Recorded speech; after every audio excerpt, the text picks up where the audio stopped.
کا ویلکم ہے ایک اور نئی کہانی میں۔ تو یہ پہلا پارٹ ہے جس کا نام ہے خوفناک پری۔ بنا ٹائم ضائع کیے شروع کرتے ہیں۔ آج سے کچھ سال پہلے کی بات ہے۔ سعد نام کا ایک لڑکا ہوا کرتا تھا۔ کہتے ہیں کہ اس پر کسی بری آتما کا سایہ ہو گیا تھا جس نے اس لڑکے کی جان لے لی۔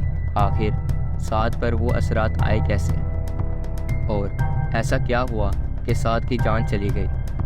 پرانا قبرستان۔ میرا نام احمد ہے، میں سعد کا والد ہوں۔ میرے گھر کے پیچھے ایک بہت پرانا قبرستان ہے جو انگریزوں کے زمانے میں بنایا گیا تھا، جس میں آج بھی انگریزوں کی قبریں موجود ہیں۔ میرے گھر کے کمروں کی کھڑکیاں بھی اسی قبرستان کی طرف کھلتی ہیں، اور میرے گھر کی چھت سے بھی یہ خوفناک قبرستان صاف صاف نظر آتا ہے۔ سعد کے کمرے سے بھی یہ صاف صاف قبرستان نظر آتا تھا۔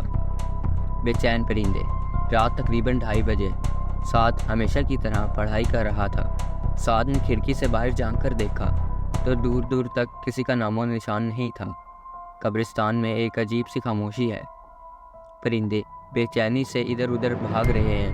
اچانک کتے بھونکنے شروع ہو جاتے ہیں جیسے کسی غیر انسانی مخلوق کو دیکھ لیا ہو۔ سعد نے ان آوازوں سے پریشان ہو کر سعد کو ان کتوں کی آوازوں سے پریشانی ہوئی اور اس نے کھڑکی بند کرنے کا فیصلہ کیا، لیکن اس نے اچانک دیکھا کہ قبرستان میں ایک عورت نے میلی کچیلی چادر پہنی ہوئی ہے اور کتوں نے اسے گھیرا ہوا ہے، اور وہ عورت قبرستان کی طرف جا رہی ہے۔ انسانی ہڈیاں۔ سعد تشویش کے عالم میں اپنے گھر سے باہر نکلا اور اس عورت کے پیچھے گیا۔ اتنی دیر میں وہ عورت قبرستان کے اندر داخل ہو گئی۔ سعد نے سوچا کہ رات کے اس وقت قبرستان میں جانا ٹھیک نہیں ہے، لیکن اس کا دل کچھ اور ہی کہہ رہا تھا۔ بس پھر وہی ہوا جس کا ڈر تھا۔ سعد اس عورت کے پیچھے قبرستان میں پہنچ گیا۔ اب وہ اس عورت کے سامنے کھڑا ہے۔ سعد نے پوچھا کہ وہ کون ہے اور اتنی رات کو یہاں کیا کر رہی ہے۔ اب انسانی ہڈیاں چٹکتے ہوئے آواز آتی ہے۔ اس عورت نے بنا منہ موڑے اپنی پوری گردن پیچھے گھما لی۔ اس کا خوفناک چہرہ سعد کی طرف تھا اور باقی کا جسم دوسری طرف۔ تو امید ہے آپ لوگوں کو اس کا پہلا پارٹ پسند آیا ہوگا۔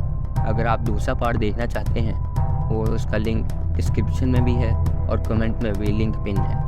تو آپ سے گزارش ہے آپ چینل کو سبسکرائب کر دیں تاکہ جیسی کوئی ویڈیو اپلوڈ ہو آپ کو مل سکے۔